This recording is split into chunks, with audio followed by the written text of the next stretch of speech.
ಸರಣಿ ಕಳ್ಳತನ ಯತ್ನ, ಸಿಸಿಟಿವಿಯಲ್ಲಿ ಸೆರೆಯಾದ ಕಳ್ಳನ ದೃಶ್ಯ.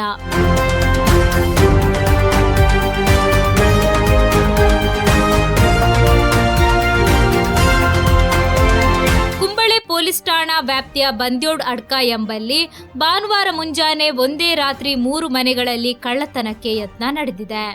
ಮನೆಯವರು ಎಚ್ಚರಗೊಂಡು ಬೊಬ್ಬೆ ಹೊಡೆದಿದ್ದರಿಂದ ಕಳ್ಳನು ತಪ್ಪಿಸಿಕೊಂಡು ಓಡಿ ಹೋಗಿದ್ದಾನೆ.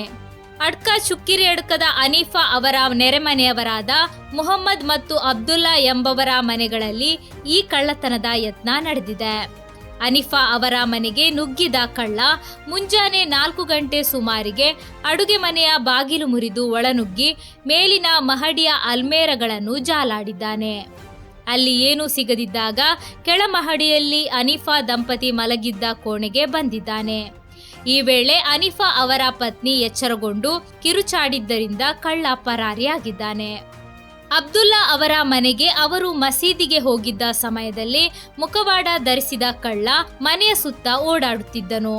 ಇದನ್ನು ಗಲ್ಫ್ನಲ್ಲಿದ್ದ ಅಬ್ದುಲ್ಲಾ ಅವರ ಮಗ ಸಿಸಿಟಿವಿ ಮೂಲಕ ನೇರ ಪ್ರಸಾರದಲ್ಲಿ ಗಮನಿಸಿ ತಕ್ಷಣ ಮನೆಯವರಿಗೆ ಫೋನ್ ಮಾಡಿ ತಿಳಿಸಿದ್ದಾರೆ. ಸದ್ದಾದ ಕೂಡಲೇ ಕಳ್ಳ ಅಲ್ಲಿಂದಲೂ ಓಡಿ ಹೋಗಿದ್ದಾನೆ. ಮೊಹಮ್ಮದ್ ಅವರ ಮನೆಯಲ್ಲೂ ಕಳ್ಳತನಕ್ಕೆ ಯತ್ನ ನಡೆದಿದೆಯಾದರೂ ಯಾವುದೇ ವಸ್ತುಗಳು ಕಳುವಾಗಿಲ್ಲ. ಕಳ್ಳನು ಬಳಸಿದ್ದ ಮುಖವಾಡವೊಂದು ಮನೆಯ ಮುಂಭಾಗದಲ್ಲಿ ಪತ್ತೆಯಾಗಿದೆ. ಮುಖವಾಡ, ಗ್ಲೌಸ್ ಮತ್ತು ಪೂರ್ಣ ತೋಳಿನ ಶರ್ಟ್ ಧರಿಸಿದ್ದ ಕಳ್ಳನ ದೃಶ್ಯಗಳು ಸಿಸಿಟಿವಿಯಲ್ಲಿ ಸ್ಪಷ್ಟವಾಗಿ ಸೆರೆಯಾಗಿದೆ. ಕುಂಬಳೆ ಪೊಲೀಸರು ಸ್ಥಳಕ್ಕೆ ಭೇಟಿ ನೀಡಿ ತನಿಖೆ ಆರಂಭಿಸಿದ್ದಾರೆ. ಈ ಘಟನೆಯಿಂದಾಗಿ ಸ್ಥಳೀಯರಲ್ಲಿ ಆತಂಕ ಮನೆ ಮಾಡಿದೆ.